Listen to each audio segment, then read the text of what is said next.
Et bienvenue au Sancho, on se retrouve aujourd'hui pour pronostiquer le Bellator 299 qui va se dérouler ce week-end à Dublin avec le retour de Mansour Barnaoui et quelques autres Français. Et puis forcément l'UFC de ce week-end, Fiziev contre Gamrot. C'est parti, générique.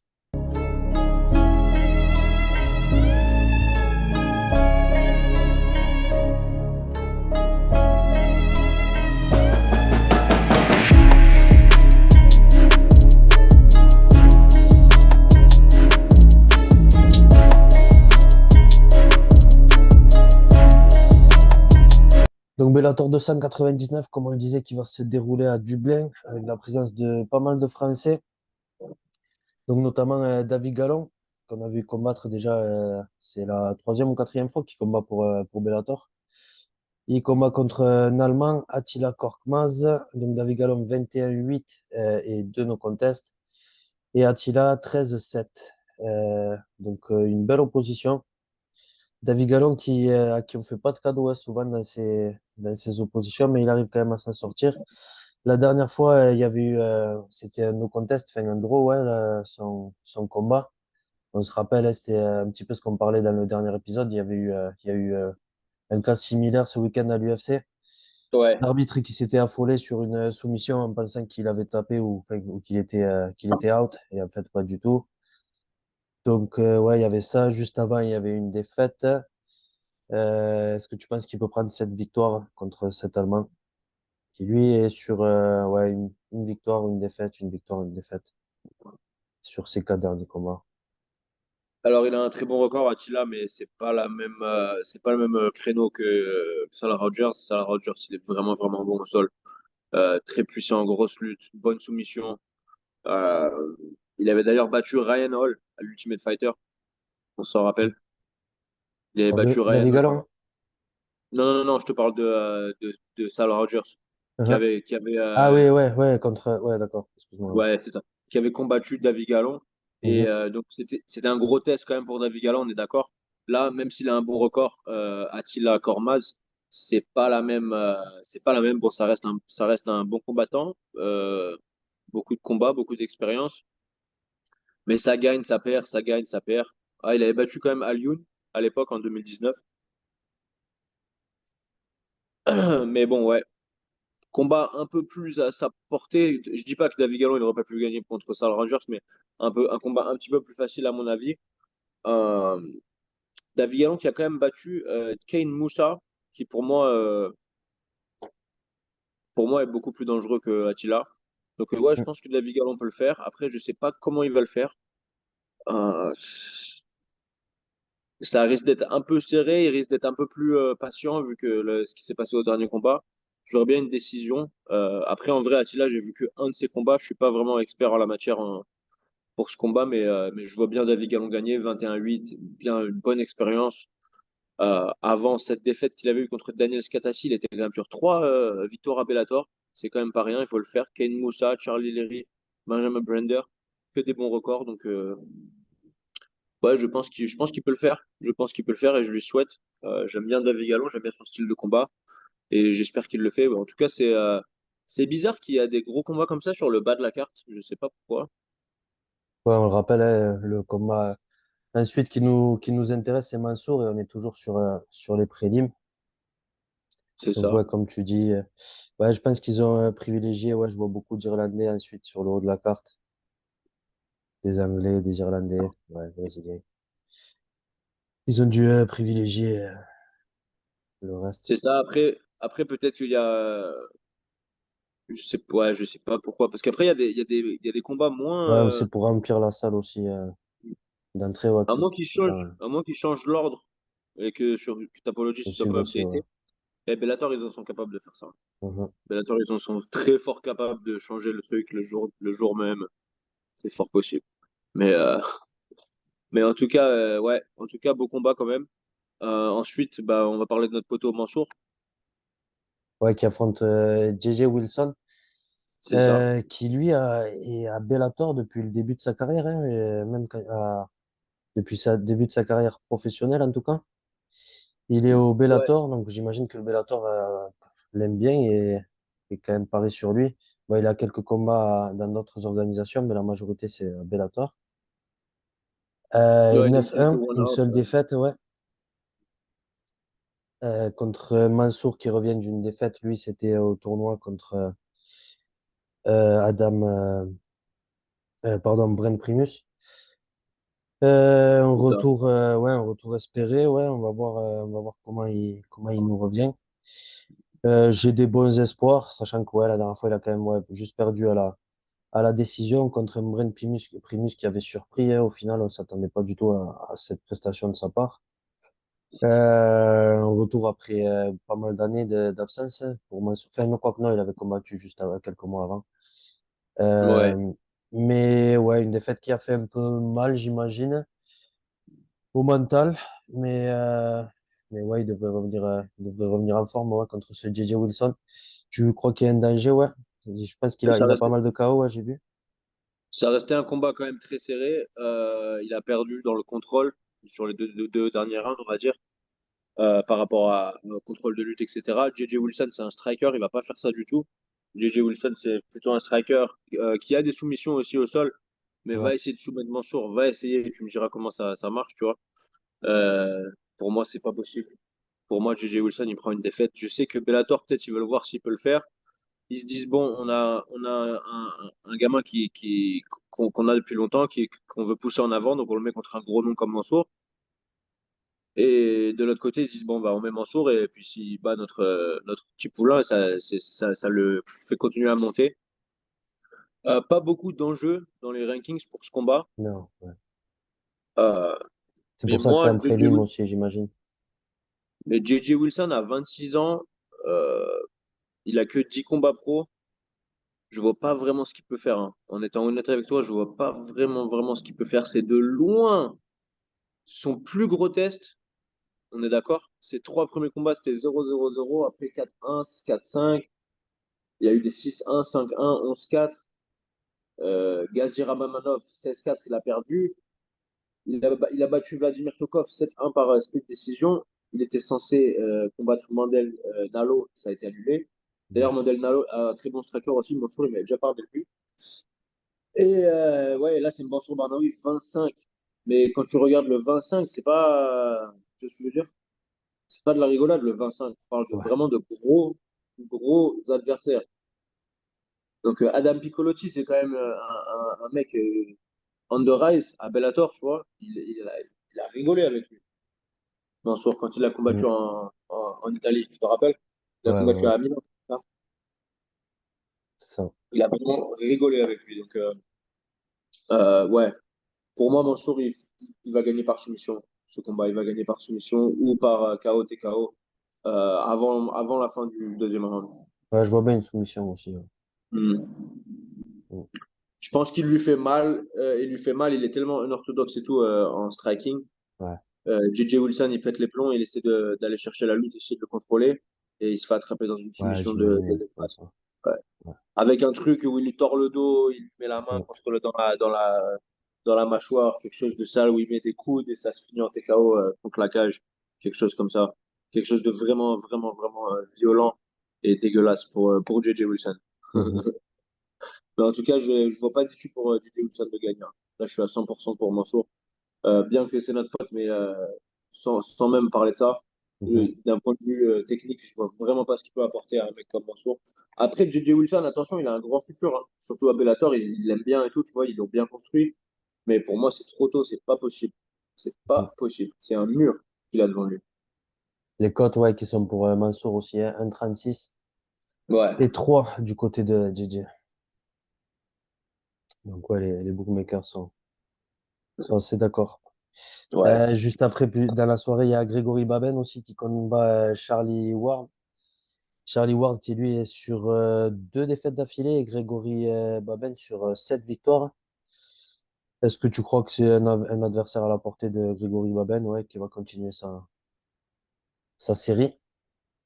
Grégory Braben, il a des obus dans les mains et il a un sol de ouf. Charlie Ward, il est bon, mais c'est un peu un brawler, quoi. Il fait un peu. C'est pas le mec le plus technique. On l'a vu quand même faire des belles prestations, même dans la défaite. Hein, on l'avait vu Ouais. contre le mec du main event, contre Fabian Edwards. Mhm. On l'avait vu quand même faire quelque chose. Il se défendait pas mal, etc. Mais il se fait contrôler. Il se fait beaucoup de contrôler. Après, il abandonne pas. Il a quand même un bon cardio. Il tient, tu vois. Mais Grégory Barbet, pour moi, il est trop puissant. En plus, Charlie Ward, là, il a 42 ans quand même maintenant. On est d'accord. Mm. Je sais que Grégory Babad, il est pas tout jeune non plus. Laisse-moi voir. 39 ans. Ouais, il est quand même plus jeune.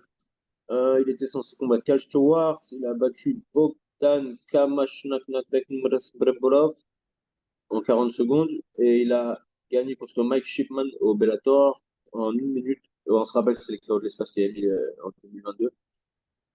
Ouais, pareil. Pareil, là, je vois vraiment Grégory Barben faire un truc dégueulasse.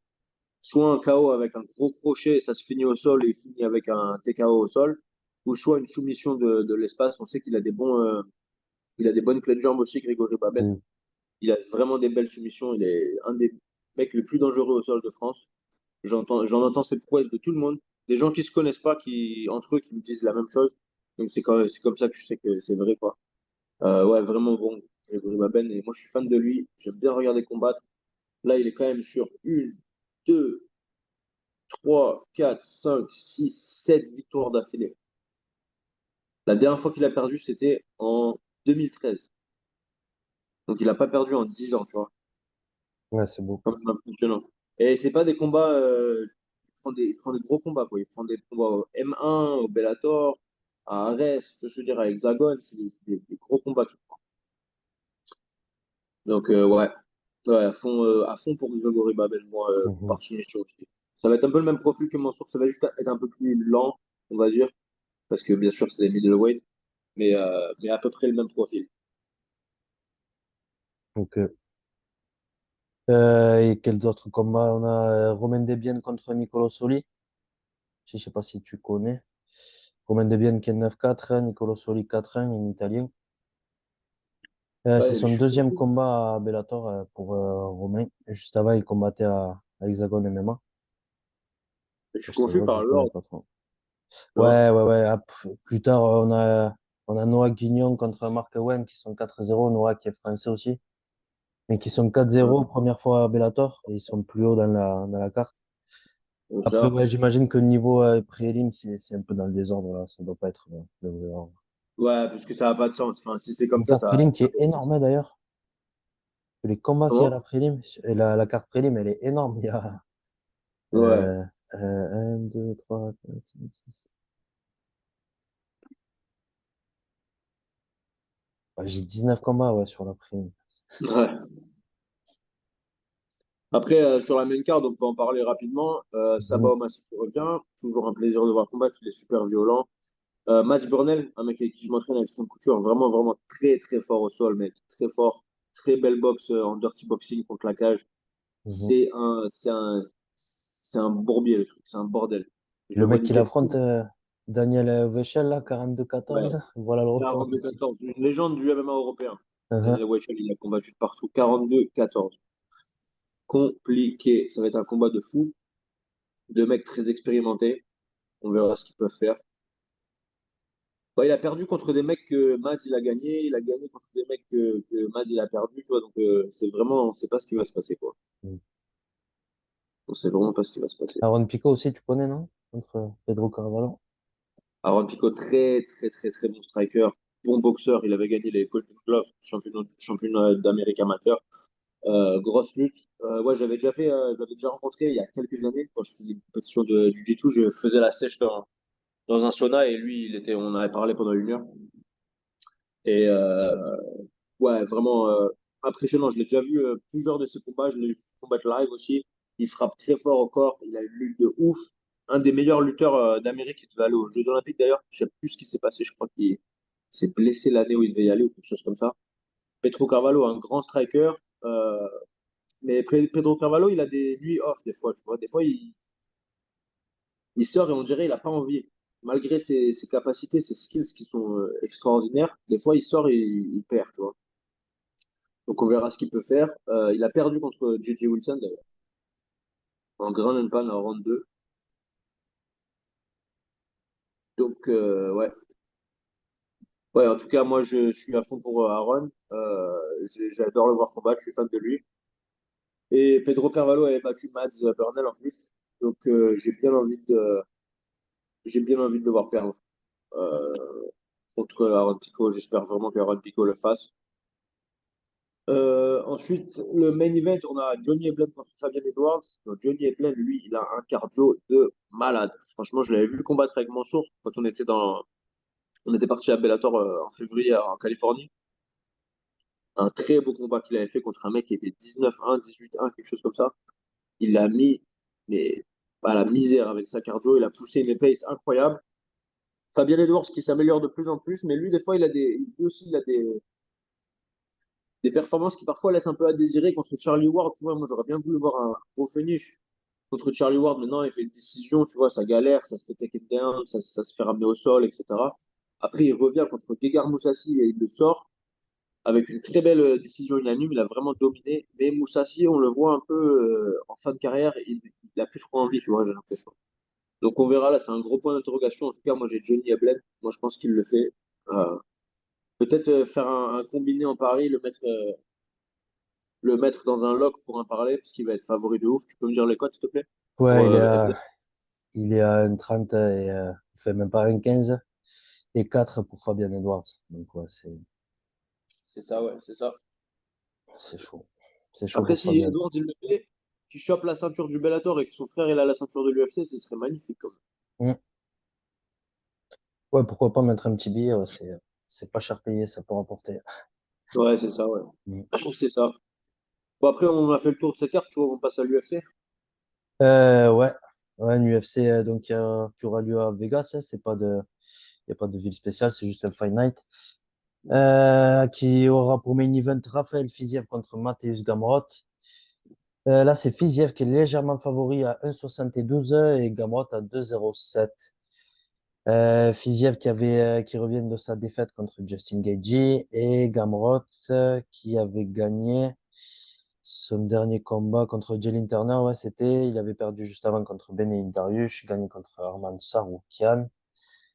C'est chaud. Je trouve que les beaux combats là de cette carte, ils sont très très serrés, c'est très équilibré et que du coup, ben, ça va être compliqué de parier. Ouais, Fiziev favori, je les aurais mis, pareil, je vais me répéter, mais je les aurais mis even, je les aurais mis 1,80 chacun. Ouais. J'ai beaucoup de mal à me décider, ouais. J'ai limite envie de mettre un petit Gamrot, hein, vu la cote de 0,7. Euh, je pense que c'est vraiment du 50-50, ouais. Et j'ai même une préférence pour Gamrot, moi, pour le côté sol, peut-être. La Moi, je lutte, pense qu'il hein, peut mixer. il peut le fatiguer, ouais, d'une autre façon, dont Fiziev a moins l'habitude. Qu'est-ce que tu penses, toi? Gamrot, il a un cardio de ouf. Après, en striking, il est beaucoup plus léger que Raphaël Fiziev. Mais en niveau MMA, il a une meilleure cardio. Il a des meilleurs amenés au sol. Il est plus polyvalent. S'il se prend pas un KO, pour moi, il le fait. S'il se prend pas un KO, pour moi, il le fait. Après, est-ce qu'il se prend un KO, tu vois? On ne sait pas. Fiziev, il est grave capable de le faire. Numéro 6 contre numéro 7, c'est vraiment, comme tu as dit, c'est du 50-50 pour moi. On verra ce qu'il peut faire. Moi, je prends Gamrot légèrement Gamrot par décision. On a vu ce qu'il a fait quand même, contre le poteau Armen Souraken. Ouais, ouais, ouais. Il a fait Ouais, du c'est sale, ça, quoi. ouais. Ouais. Et je crois Il a on avait vraiment- Tsaroukian à l'époque, hein. Nous, Ah oui, on ouais, était ouais, sur ça. Tsaroukian, il nous avait surpris. Ouais, ouais, ouais, j'ai une décision aussi, ouais, je dirais Gamrot, hein, c'est vrai. Ce qui me semble le plus logique. Mais c'est c'est ça, vrai ouais, qu'un c'est KO ça. de Fiziev, ça peut toujours tomber. Ouais. En co-main event, pardon, on a Bryce Mitchell contre Danny Gay. Là, c'est Bryce Mitchell qui est favori, 1,52, 2,36 pour Danny Gay. Euh, Bryce Mitchell qui n'a pas combattu depuis sa défaite contre Ilia Topuria. Il avait eu deux pull-outs, si je dis pas de bêtises. C'était contre Movsar Evloev et juste avant ça contre Jonathan Pierce, ouais. Jonathan Pierce, ouais. Euh, ouais, pareil, là, les bookmakers, encore une fois, je trouve ouais, que c'est un beau combat, mais que c'est très serré. Les bookmakers qui ont choisi de se mettre du côté de Bryce Mitchell, je sais pas, hein, Dan Gay, il peut le faire, il peut le KO lui aussi encore. Pareil, je pense qu'à la décision, Bryce Mitchell devrait le faire. mais Danny Gay peut le taper. Ouais, moi je pense que Danny Gale le prend. Bryce Mitchell, en plus, là, je sais pas si tu vois un peu ce qui se passe sur le réseau. Il s'embrouille avec sa meuf, il fait des vidéos en disant elle a essayé de me brûler ma maison, elle a essayé de me voler mes chiens, Ah, je sais j'ai pas pas quoi. suivi ça. Ah Un ouais. truc de, ouais, des trucs de paysans. Pour moi, c'est pas un bon signe du tout parce que Danny Gay, moi je le connais, je me suis déjà entraîné avec lui, c'est un mur. Le mec, c'est un mur. Six défaites, six décisions et c'est des splits ou des unanimous, mais il a pris vraiment des mecs, euh, des gros records quoi qu'il a pris Danny Gay. Vraiment Et bon c'est le rare mec. qu'il sorte du combat, ouais. On le voit Il jamais sort sortir. jamais de combat.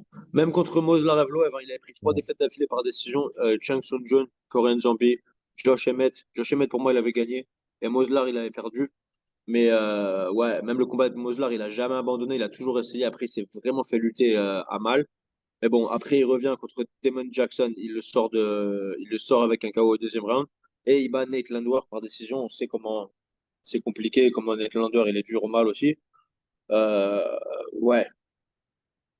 Euh, On verra ce qui se passe, mais moi, pour moi, j'ai Danny Gay. Après, est-ce que Bryce Mitchell, il peut sortir un truc à lutter, à essayer de l'attraper dans une phase? J'y crois pas trop. Franchement, j'y crois pas trop. Juste parce que j'ai l'habitude de voir Danny Gay dans des très mauvaises situations et toujours s'en sortir. J'ai vraiment du mal à croire que Bryce Mitchell va être plus dur que lui. J'ai du mal à croire que Bryce Mitchell aura une meilleure cardio que lui. Après, je sais qu'il a battu Edson Barbosa quand tu compares. Ils ont tous les deux battu Edson Barbosa, mais Danny Gay, pour moi, il avait perdu. Quand même, c'était vraiment serré la décision, mais il avait perdu. Ils lui ont donné. Mais ouais, on verra ce qui se passe. Mais pour moi, j'ai Danny Gay. Pour moi, c'est un lock, Danny Gay. Ok. Donc, Ouais, c'est un moi je bon suis moins underdog. sûr. Je suis moins sûr que ça, Ah ouais. mais ouais, j'ai bien envie de te suivre, ouais, là-dessus. Ensuite, un Coco Main Event, c'est Marina Rodriguez contre Michelle Waterson, tes combattantes préférées. Je sais pas si tu veux t'attarder dessus, pardon. Ouais, moi, je vais M28 pour essayer. Marina, 3,45 pour Michel. Ouais, je crois qu'il n'y a pas trop de suspense, hein, même. C'est Ouais, même pas en plus, trop très Watterson, à équilibré, chaque hein. fois, elle fait du shadowboxing devant son adversaire pendant 25 minutes. Dieu merci, là, c'est un 3 rounds. Dieu merci. Après, Marina Rodriguez, elle est quand même excitante. Elle a des bonnes phases. Elle frappe fort. Elle a beaucoup de volume. Elle revient d'une ou deux défaites, il me semble. Elle avait elle avait perdu contre Yandi Roba et elle avait perdu contre Amanda Lemos. Mais celui contre Amanda Lemos, c'était vraiment, comment dirais-je, c'était vraiment early, hein. C'était à la cage. Elle était toujours debout. J'ai pas vraiment compris le stoppage. C'était assez serré avant ça. Mais bon, on verra ce qu'elle peut faire. On Mhm. verra ce qu'elle peut faire. Moi, je prends Marina, c'est sûr, hein. Ouais. Marina, ouais. Ouais, je la Ouais, prends. bon, sûr. Juste avant, un combattant que j'aime bien voir combattre, Brian Battle contre Eddie Fletcher. Brian Battle favori 1,45, Eddie à 2,30. Alors là, je suis complètement du côté de Brian. Je pense que c'est un match-up favorable pour lui. Sa seule défaite à l'UFC, c'était contre Radka Diminov. Il est très fort. Je pense qu'il, ouais, c'est pas encore de son niveau, Eddie Fletcher, pour le battre. Qu'est-ce que tu penses, toi, de ça? Cela dit, Eddie Fletcher, il est 10-2. Mais ses défaites, c'était contre Ange Loossa, Mathieu Semelsberger. Je pense que si ces mecs-là l'ont battu, Brian Battle peut le battre. Ouais, moi aussi, je prends Brian Battle. Ça fait longtemps que j'ai pas vu AJ Fletcher combattre, je t'avoue. Je me Mm. suis pas trop renseigné pour ce combat, mais ouais, Brian Battle, il est vraiment bon, bonne cardio. À welter, bien mieux que quand il était en middleweight. Ouais, je prendrais Brian Battle même par TKO. TKO. Ouais, je vois un truc assez rapide aussi, ouais. Premier ou Ouais. deuxième, un bon vieux TKO, ouais. Juste avant, il y a Charles Jourdain aussi qui fait son retour contre Ricardo Ramos. 1,78 pour Charles, 1,98 pour Ricardo. Assez serré.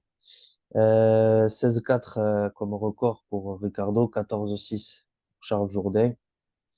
Un beau combat aussi équilibré, hein. Charles Jourdain qui avait combattu, son dernier combat, c'était contre oui, Kron Gracie, ouais, on se souvient, super combat.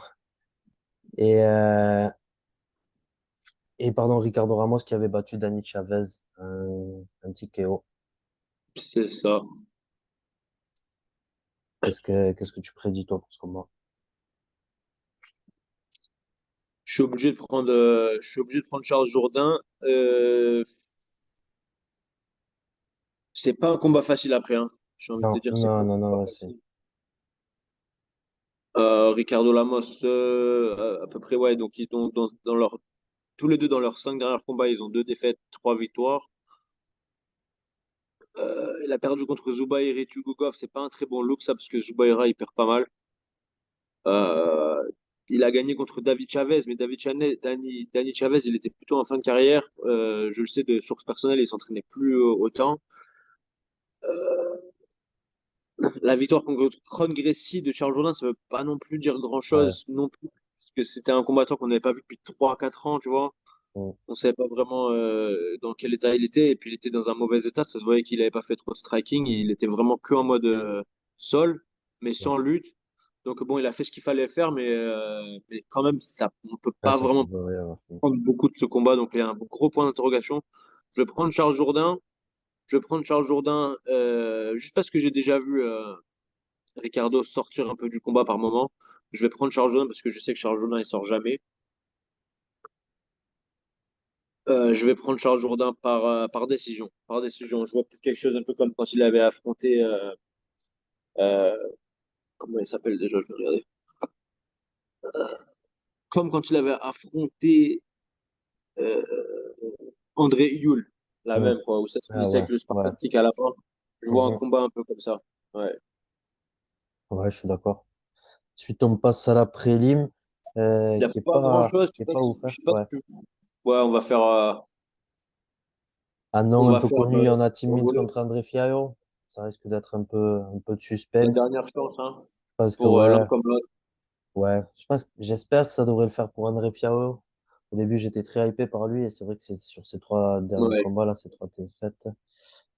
Ouais, j'espère qu'André Fialho le fait, mais moi pas aussi. grand espoir. On a Cody Brundage contre Jacob Malkoun, aussi du gros niveau.